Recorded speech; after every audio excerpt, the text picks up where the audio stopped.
Hello. If you're talking to someone, you are not talking to only that person. You are talking to many other people you are not even aware of. You don't know even about them. Still, you are talking to even them, even to their ideology. Let me tell you why and how. Hello, I'm Atul Gautam, and you are watching me on PsychHarvest. I'm doing research on human psychology, interpersonal relationships, and human behavior. So continue to keep watching. Coming back to the topic, how if you are talking to a single person, you are talking to many other people. Let me tell you with examples.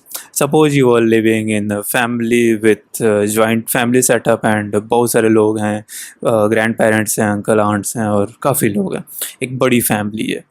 Compare to that एक nuclear family में रहने वाला person है जो सिर्फ वो है, उसके सिबलिंग्स एंड पेरेंट्स हैं.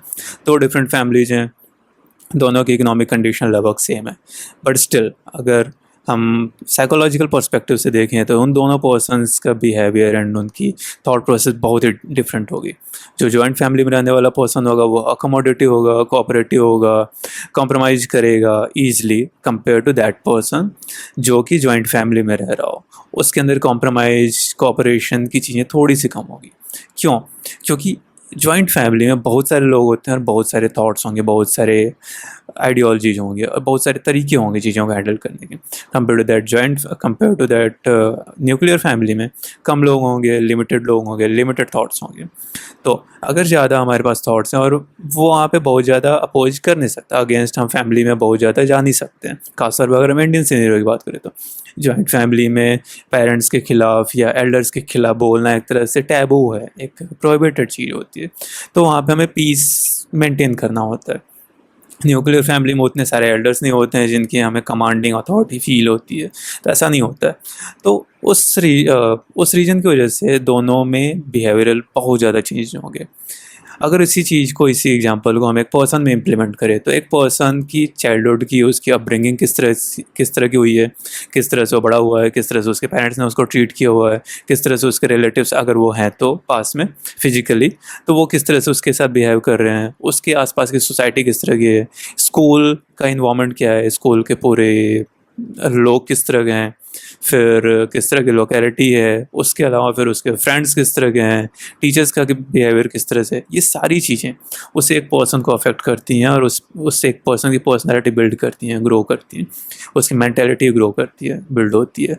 तो फिर इन सारी चीज़ों की वजह से हम सिर्फ एक उस पर्सन से नहीं बात करते. अगर कोई पर्सन उस पर्सन से इन्फ्लुएंस्ड है जो दूसरा पर्सन, अगर सपोज एक सेलिब्रिटी है एंड पर्सन वॉचेज हिज और हर वीडियोज, बहुत सारे वीडियोज, तो ऑब्वियसली वो उस सेलिब्रिटी की चीज़ें अडॉप्ट करेगा, उस सेलिब्रिटी को फॉलो करेगा, उसकी हैबिट्स को, उसके बिहेवियर को, उसके थॉट्स को. तो वो उस सेलिब्रिटी से भी इन्फ्लुएंस्ड हो रहा है. And if you are talking to that person, तो मैं उस तरह की कुछ ना कुछ बिहेवियरल चीज़ें, कुछ थॉट्स उस सेलिब्रिटी से मिलते हुए दिख जाएंगे. ये होना ही है. अगर किसी के फादर या मदर एक पार्टिकुलर सेट ऑफ आइडियोलॉजी से बिलोंग करते हैं तो वो आइडियोलॉजी उनके बच्चों में दिखेगी ही. पास्ट मैटर्स, उस तरह से नहीं जिस तरह से लोग अक्सर कहते हैं, बट हम किस तरह के लोग से, हम किस तरह के पर्सन से अटैच हो रहे हैं, इंगेज हो रहे हैं, कम्युनिकेट कर रहे हैं, उस पर्सन का पास्ट क्या रहा है, उसने कब किस तरह के सिचुएशन में कौन से डिसीजन लिए हैं, ये सारी चीज़ें उसे शेप करती हैं, उससे बिल्ड करती हैं. और वो सारी चीज़ें अगर हम उसके साथ रिलेशनशिप में जा रहे हैं या लॉन्ग टर्म बॉन्ड्स में जा रहे हैं, फ्रेंडशिप बॉन्ड या किसी तरह के लॉन्ग टर्म अगर कमिटमेंट में जा रहे हैं, तो फिर वो ऑब्वियसली वो ट्रेड्स हमें भी अफेक्ट करेगा. अगर एक पैट्रियार्किकल फैमिली का कोई पर्सन है तो वो उस तरह के ट्रेड्स वो इनहिबिट करेगा और फिर उसे एक्सप्रेस करेगा रिलेशनशिप के भी एस्पेक्ट्स में. अगर कोई एक ऑर्थोडॉक्स फैमिली से बिलोंग करता है तो फिर वो उस तरह के ट्रेड्स एक्सप्रेस करेगा. अगर किसी के मदर से रिलेटेड कोई इशू रहे, मदर की बिहेवियर से कोई इशू रहे, तो फिर वो उस तरह की चीज़ें अपने रिलेशनशिप में कहीं ना कहीं, चाहे हम कितना भी और ट्राई करें, अक्सर लोग कई बार खुद के बारे में सोच नहीं पाते हैं. इस टाइम पे लोगों ने खुद के बारे में सोचना बहुत ही कम कर दिया है, इंट्रोस्पेक्ट नहीं करते हैं, एरोगेंस बहुत ज़्यादा हाई है जिसकी वजह से वो एक्सेप्ट नहीं करना चाहते अपने फॉल्ट्स की, वो भी गलत हो सकते हैं. तो अगर हम इस तरह के पर्सन से डील कर रहे हैं, पार्टिकुलरली अभी के टाइम पे नार्सिसिस्ट लोग काफ़ी ज़्यादा हैं. अगर मैं ये वर्ड यूज करूँ तो ये एक एक्सट्रीम वर्ड है, स्टिल नार्सिसिज्म हाई है, लोग एक्सेप्ट नहीं करना चाहते हैं, वो भी गलत हो सकते हैं.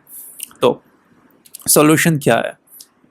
क्या हमें पास्ट को ध्यान देना चाहिए? डेफिनेटली हमें पास्ट को जानना चाहिए कि एक पर्सन का कल्चर क्या रहा है, उसकी फैमिली किस तरह की रही है, सोसाइटी किस तरह की है, स्कूलिंग क्या रहा है, कॉलेज लाइफ क्या रही है, किस तरह के उसके फ्रेंड्स हैं, हमें डेफिनेटली जानना चाहिए। वो किस तरह के लोगों को फॉलो करता है, किस तरह के सेलिब्रिटीज़, इन्फ्लुएंसर्स या इस तरह के किस तरह के पॉलिटिशियंस को फॉलो करता है, किस तरह के लोगों को फॉलो करता है या करती है। हमें वो चीज़ें ऑब्जर्व करनी चाहिए, हमें वो चीज़ें ध्यान देनी चाहिए। हमें खुद को भी ऑब्जर्व करना चाहिए कि हम कितने ज़्यादा इन्फ्लुएंस हो रहे हैं दूसरों के डिसीजन से, दूसरों के एक्टिविटीज़ से, दूसरों के बिहेवियर से। तो वो सारी चीज़ें हमें यूज करनी होगी अपनी डेली लाइफ में, अपने डेली थॉट प्रोसेस में। हमें खुद भी इंट्रोस्पेक्ट करना होगा। हमें जब प्रॉस्पेक्टिव हम पार्टनर चूज करने जा रहे हैं तो फिर हमें वो भी कंसिडर करना पड़ेगा कि उसका पास्ट क्या रहा है, उसने अपने पास्ट में कौन से डिसीजंस लिए हैं, उसने अपने पास्ट में किस तरह के रिलेशन से बिल्ड किए हैं, फ्रेंड्स से हो, फैमिली से हो या रोमांटिक रिलेशन हो, किसी भी तरह का रिलेशन हो।